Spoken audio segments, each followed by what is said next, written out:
بندہ گمراہ کیوں ہوتا ہے؟ بندہ کبھی گمراہ ہوتا ہے عصبیت کی وجہ سے، کبھی گمراہ ہوتا ہے جہالت کی وجہ سے، کبھی گمراہ ہوتا ہے بغض و عناد کی وجہ سے۔ کوئی سوال آتا ہے نا کہ بری چیز بندے کو اچھی نظر کیوں آتی ہے؟ یہ بڑا سوال ہے ذہن میں۔ آئیے میں آپ کو بتاؤں کہ یہود و نصارہ کا جب ذکر ہوا تو پھر یہ بات بارہا آپ نے سنی، میں اس کی تفصیلات میں نہیں جانتا، پر اشارہ دیتا ہوں کہ اہل کتاب کی کتابوں میں مصطفیٰ کی آمد لکھی تھی کہ نہیں لکھی تھی؟ مصطفیٰ کی نشانیاں تھی کہ نہیں تھی؟ یاتی من بعد اسمہ احمد جو سورہ صافات میں بیان کیا، مبشرم برسول یاتی من بعد اسمہ احمد، حضرت عیسیٰ علیہ السلام کا مصطفیٰ کا ترانہ ذکر ہوا ہے کہ نہیں ہوا؟ موسیٰ علیہ السلام نے مصطفیٰ کی بشارت دی کہ نہیں دی؟ عیسیٰ علیہ السلام نے مصطفیٰ کی بشارت دی کہ نہیں دی؟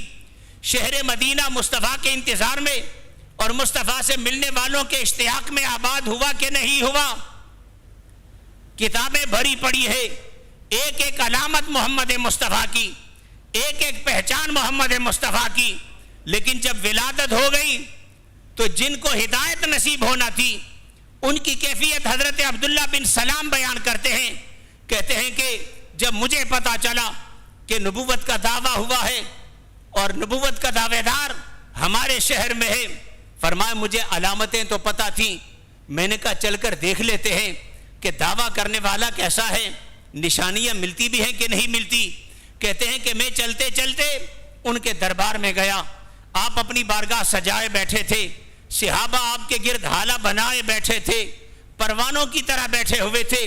فرماتے ہیں کہ میں اندر گیا، جاتے ہی جب میری نظر چہرے مصطفیٰ پر پڑی، نشانیاں ہم نے کتابوں میں پہلے پڑھی تھی، علامتیں ہم نے مصطفیٰ کی پہلے پڑھی تھی، عرفت ان وجہہ لیس بوجہ الکذاب، میرے دل نے اسی وقت گواہی دی کہ یہ چہرہ کسی جھوٹے کا چہرہ ہو ہی نہیں سکتا۔ فرماتے ہیں کہ چہرہ دیکھ کر میرے دل نے گواہی دی ان وجہہ لیس بوجہ الکذاب، یہ چہرے جھوٹوں کے نہیں ہوتے، جو جھوٹ بولتے ہیں اور جھوٹ بھی رب پر بولتے ہیں ان کے چہرے اور ہوتے ہیں، اور جو رب سے سچے ہوتے ہیں ان کے چہرے اور ہوتے ہیں، ان کے دیدار کا منظر اور ہوتا ہے، ان کے دربار کا منظر اور ہوتا ہے، ان کے جمال کا منظر اور ہوتا ہے، ان کے جلال کا منظر اور ہوتا ہے، ان کے بیٹھنے والوں کی کیفیتیں اور ہوتی ہے۔ مجھے مجلس مصطفیٰ نے بتا دیا کہ جس کا ذکر سنا تھا آج وہ چہرہ دیکھنا نصیب ہو گیا ہے۔ فرمایا ابھی خاموش تھے، دل نے گواہی دی یہ سچا ہے۔ جب مصطفیٰ نے لفظ کہے، فرمایا لفظوں کے بعد پھر کتاب میری پوری ہو گئی، علم میرا پورا ہو گیا، نشانیاں میری پیر پوری ہو گئی۔ پوری ہونے کے بعد پھر اگلا سوال نہ تھا، میں نے کہا حضور ہاتھ بڑھائیں کہ یہ غلام کلمہ پڑھ کر غلامی یہ مصطفیٰ میں شامل ہو جائے۔ لیکن وہ لوگ جو عناد میں تھے، بغض میں تھے، قرآن نے ان کے بارے میں فرمایا یعرفونہ کما یعرفون ابناءہم۔ اس پر میں نے پہلے اشارہ دیا تھا کہ باپ بیٹے کو زیادہ جانتا ہے بنسبت بیٹے کے باپ کو جاننے سے۔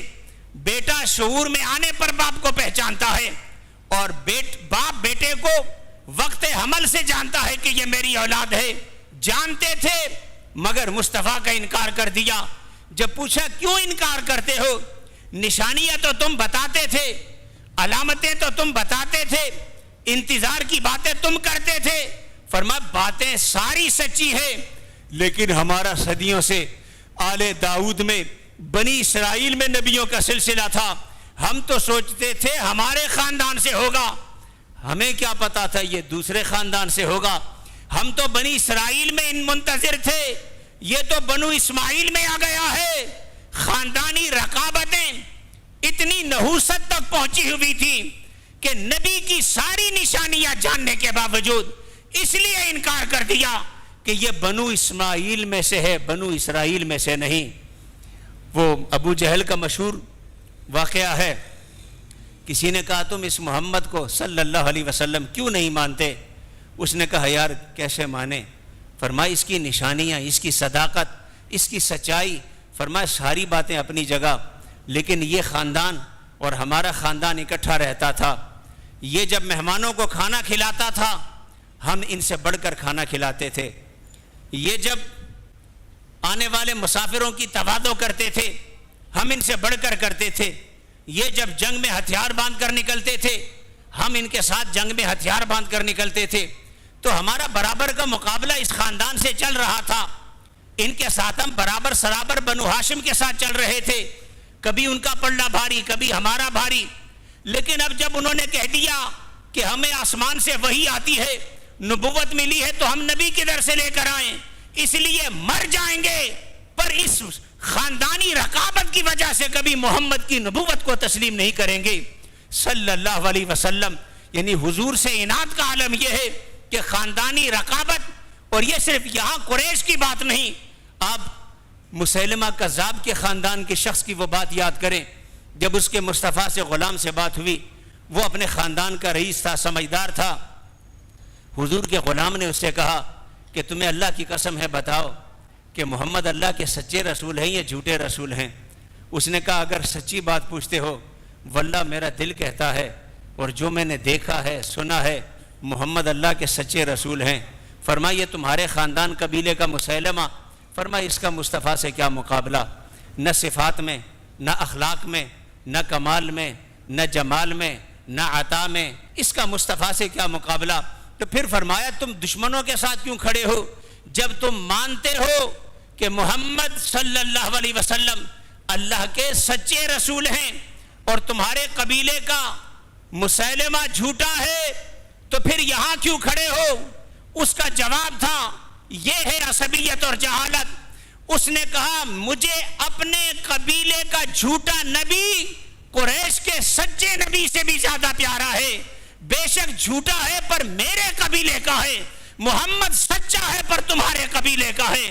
جب اناد اس عمل تک پہنچ جائے, افمن زین لہ سوء عملہ فرآہ حسنا, قرآن کہتا ہے یہ ایک فکری نہج ہوتی ہے انسان کی, عصبیت کے حوالے سے, نفرت کے حوالے سے, عداوت کے حوالے سے, بغض و عناد کے حوالے سے, کہ سورج نکل رہا ہے لیکن بغض و عناد میں انکار کرتا ہے. اس میں ہمارے لیے سبق ہے